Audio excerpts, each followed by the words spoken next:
In this video, I'm going to explain what to do if your card payment gets declined by the security system on Revolut. You actually have a few different options.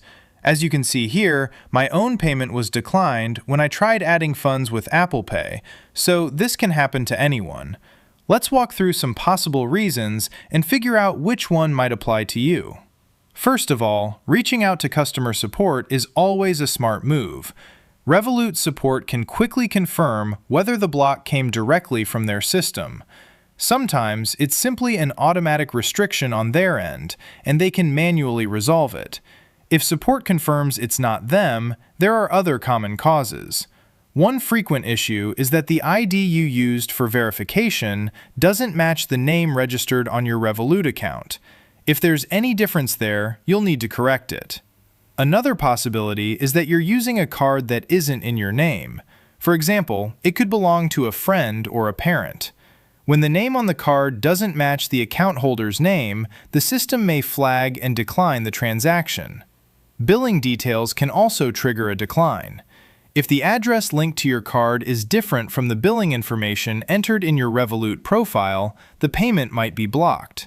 In many cases, these declines are simply automated security checks detecting mismatched names or details. I personally ran into an issue with a business account. The card had my business name along with my personal name, but my Revolut account only showed my personal name. Because the system compared the business name to my account name and found a mismatch, the payment was declined. The easiest workaround in that situation is to use a personal debit card that clearly matches the name on your Revolut account. If you don't have access to one, you can try alternatives like PayPal or Google Pay.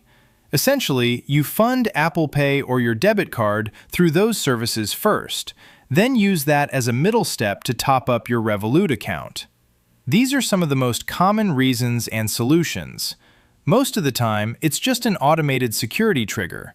And remember, customer support can manually review and fix the issue, especially if your identity has already been verified. If you found this helpful, consider subscribing. Hope this clears things up.